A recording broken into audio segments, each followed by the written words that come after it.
आज आप लोगों को क्लास 10th का प्रीवियस ईयर ऑब्जेक्टिव क्वेश्चन के बारे में हम लोग बताएंगे और फुली डिटेल में जानेंगे।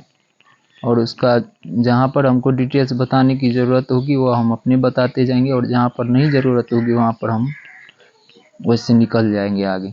तो सबसे पहला क्वेश्चन को देखते हैं क्या है। सबसे पहला क्वेश्चन है, निम्नलिखित में कौन परिमेय संख्या है। पहला क्वेश्चन है, निम्नलिखित में कौन परिमेय संख्या है। तो यहाँ पर देखो, यहाँ निम्नलिखित में कौन परिमेय संख्या है। तो यहाँ पर सबसे पहले हमको जानना चाहिए कि परिमेय संख्या होता क्या है। परिमेय संख्या का मतलब ये होता है, परिमेय संख्या का मतलब ये हो रहा है कि जिसे p/q के रूप में लिखा जा सके।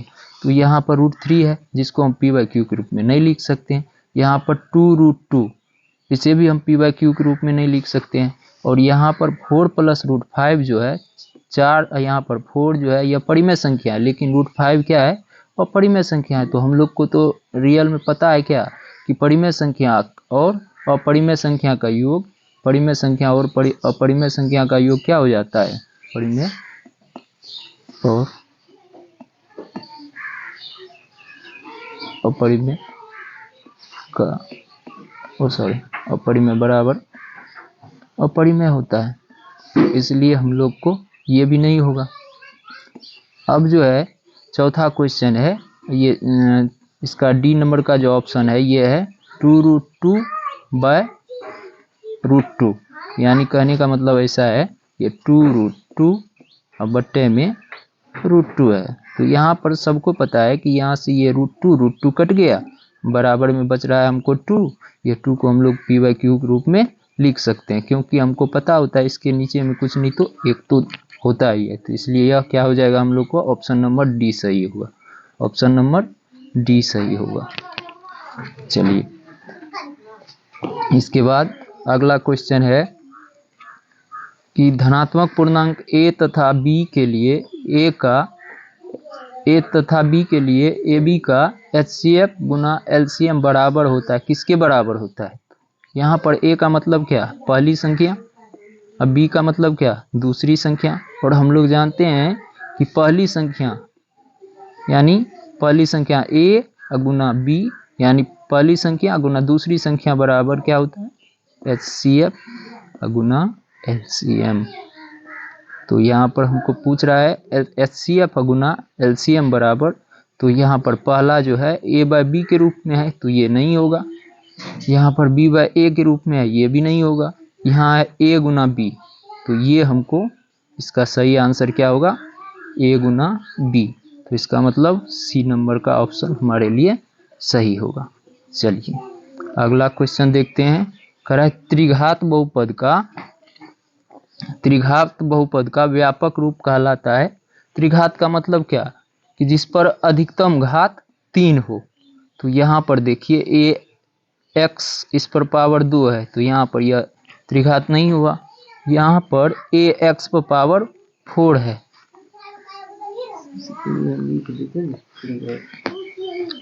ax² इसका पहला का है ax² plus bx plus c, और इसका है ax plus bx² plus c। c का है ax पर पावर 3 प्लस bx², उसके बाद प्लस d।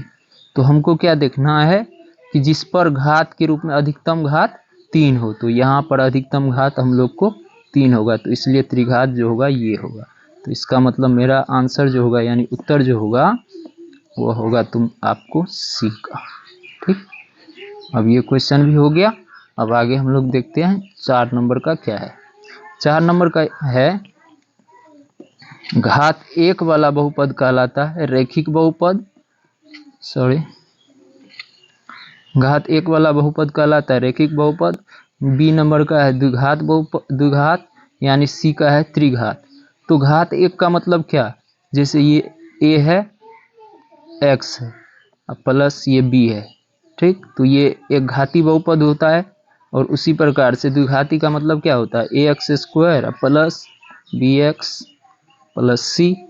इसी प्रकार से त्रिघाती का होता है ax³ plus bx² plus c plus CX plus D। लेकिन हमको यहाँ पर क्या कर रहा है कि एक घात वाला बहुपद क्या कहलाता है, तो एक घात वाला बहुपद जो होता है वो अरैखिक बहुपद होता है, द्विघात बहुपद नहीं होता है, त्रिघात बहुपद भी नहीं होता है। तो हमारा ऑप्शन नंबर ए सही है।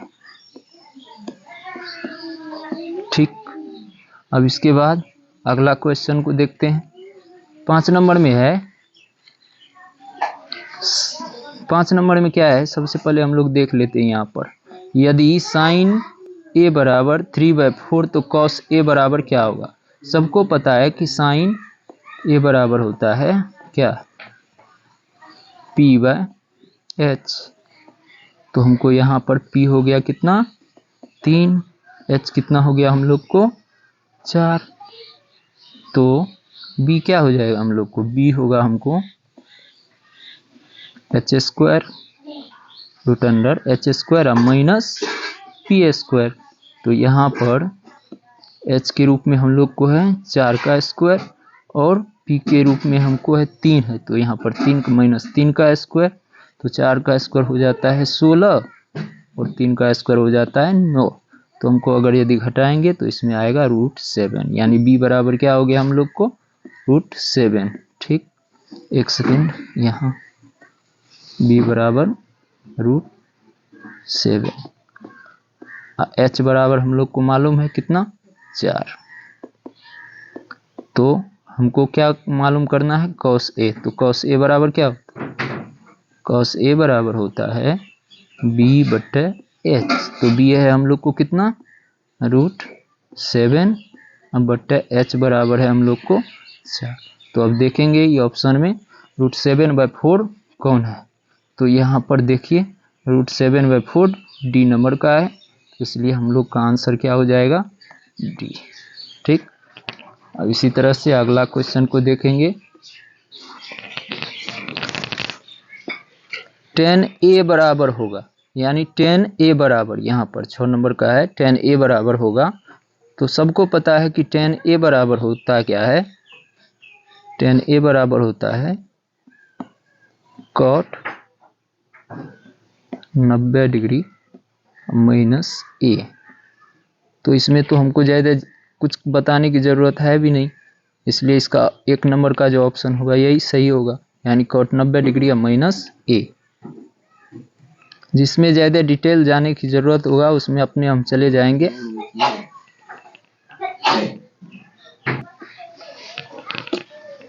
अब ये हो गया, इसके बाद हम लोग क्वेश्चन नंबर 7 को देखेंगे। 7 में है कि किसी बिंदु की x अक्ष से दूरी कहलाती है। जैसे हम लोग सबसे पहले अक्ष ही खींच लेते हैं, जैसे ये होता है हमको y और ये होता है हमको y', ये होता है हमको x और ये होता है x'। अब यहाँ से x वाला को हम लोग कहते हैं भुज और y वाला को हम लोग कहते हैं कोटि। अब कहाँ पर है कहाँ पर इसका, ये करा x अक्ष से दूरी कहलाती है। x अक्ष तो ये है ना, x अक्ष से अगर यदि दूरी होगा तो इधर होगा चाहे नीचे होगा, इधर होगा चाहे इधर होगा, तो वह क्या होगा भुज होगा या कोटि होगा, तो वह होगा हमको कोटि। हमको क्या होगा कोटि। तो इसका उत्तर होगा कोटि। ठीक, इसी प्रकार से अब हम लोग आगे की क्वेश्चन बनाते हैं। 8 नंबर का क्वेश्चन है, निम्नलिखित में से वृत्त के क्षेत्रफल का सूत्र कौन है। तो हम लोग सर्कल जो होता है ये तो सबको पता होता है, ये त्रिज्या है मान के चलिए, तो इसका क्षेत्रफल क्या होता है πr²। इसमें तो डिटेल्स में जाने की ज़रूरत भी नहीं है, तो इसका उत्तर होगा C नंबर का, क्योंकि उसी में है हम लोग को क्या πr²। ठीक है, चलिए इसके बाद आगे की क्वेश्चन 9 नंबर में है, संचयी बारंबारता का वक्र कहलाता है। संचयी बारंबारता का वक्र क्या कहलाता है, त्वरण कहलाता है। ये तो सीधी बात है, इसमें तो डिटेल जाने की जरूरत नहीं है। इसके बाद हम लोग आगे की क्वेश्चन 10 नंबर में देखते हैं। यहाँ है यूक्लिड विभाजन एल्गोरिथम धनात्मक पूर्णांक निम्न में से किसे परिकलित करने की तकनीक है। तो सबसे पहले हम लोग जानते हैं कि HCF को निकालने के लिए हम लोग इसका ज़रूरत होता था। कैसे? जैसे मान के चलिए पहली संख्या को हम लोग ए मानते थे,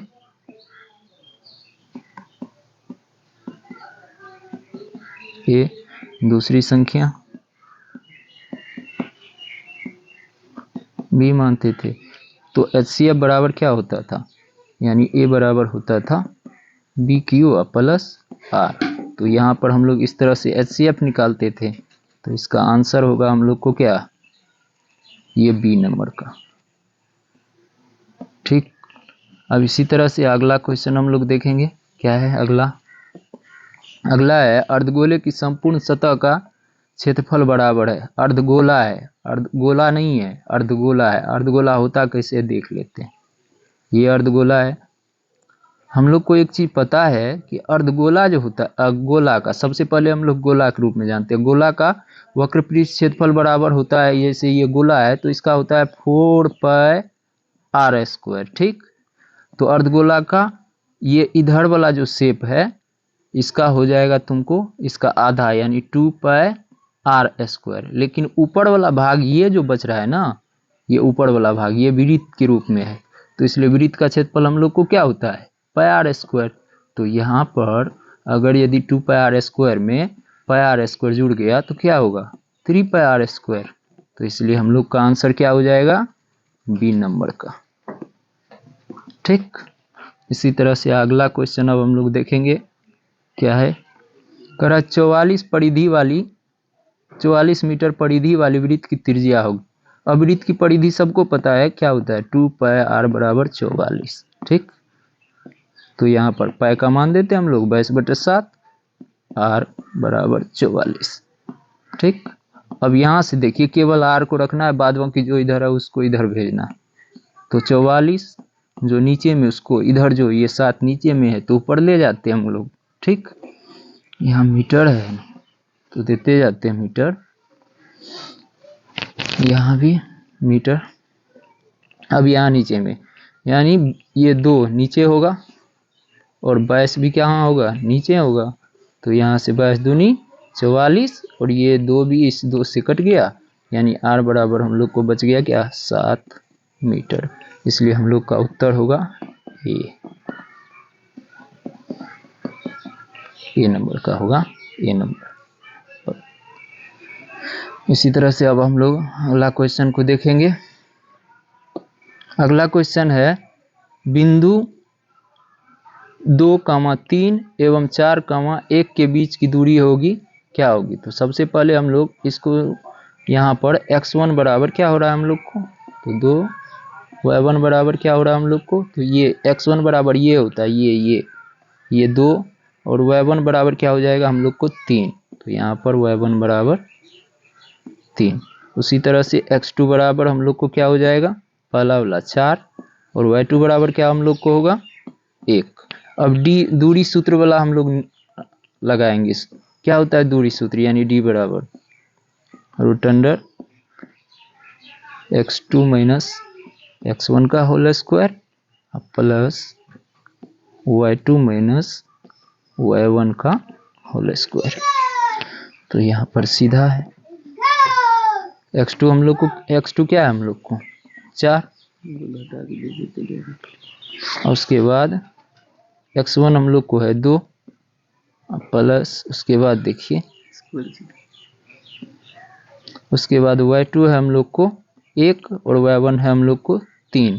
तो यहाँ पर क्या हो रहा है 1 माइनस 3 का स्क्वायर। अब एक चीज यहाँ हम लोग करते हैं,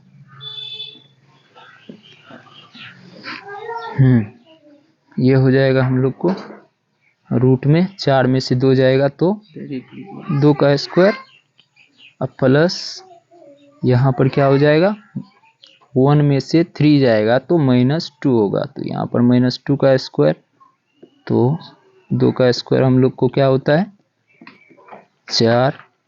उसी प्रकार से -2 का भी स्क्वायर होता है +4 ही, तो इसलिए रूट में 4 4 क्या हो गया हम लोग को 8। 8 जो है इसको हम लोग लिख सकते हैं 2 गुना 4। अब यहाँ से 4 का तो हम लोग वर्गमूल निकाल सकते हैं। 4 का वर्गमूल होता है 2, इसलिए 2 बाहर आएगा, ये 2 जो है अंदर ही रह जाएगा, तो इसलिए ये हो जाएगा आंसर हम लोग 2√2, यानी ए नंबर का क्वेश्चन आंसर सही होगा।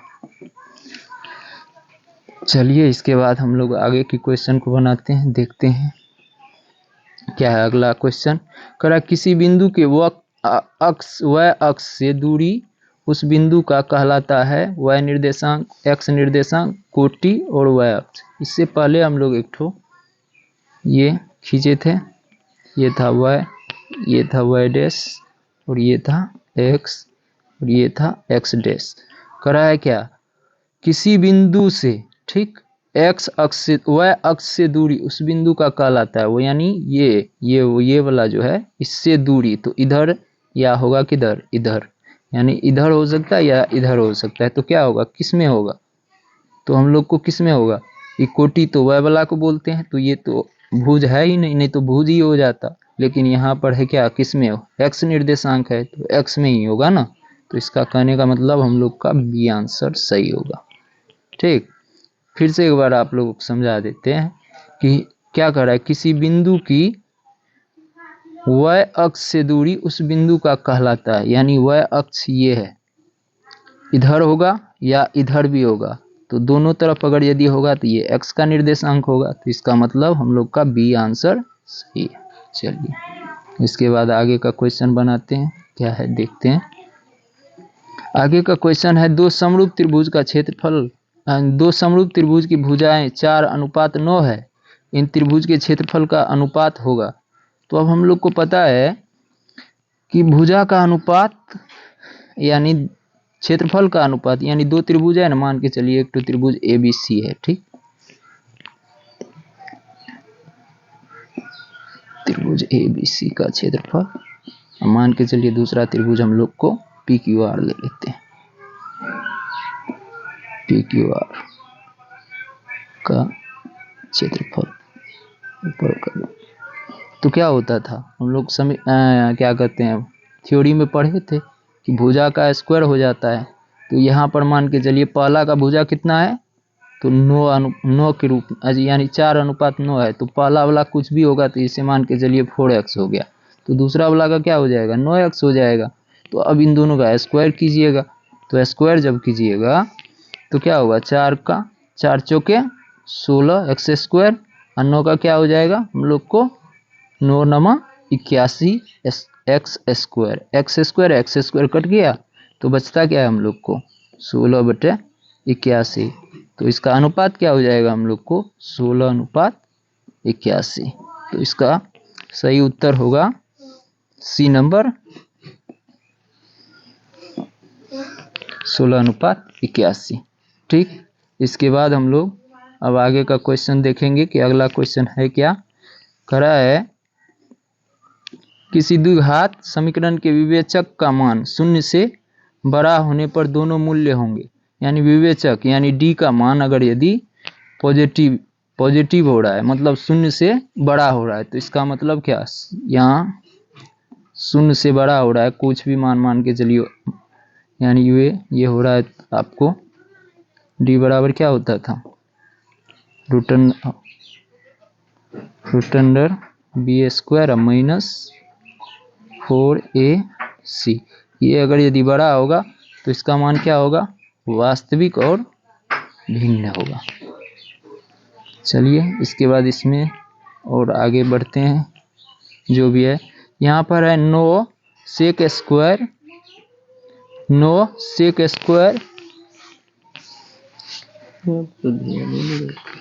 -9 tan स्क्वायर, यही है।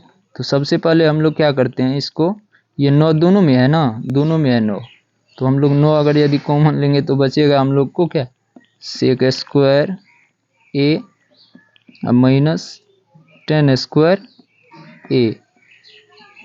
अब हमको पता है कि sec square a -tan square a बराबर 1 होता है, तो इसलिए 9 को 1 से गुना करेंगे तो 9 × 9, इसलिए हम लोग का उत्तर क्या हो जाएगा,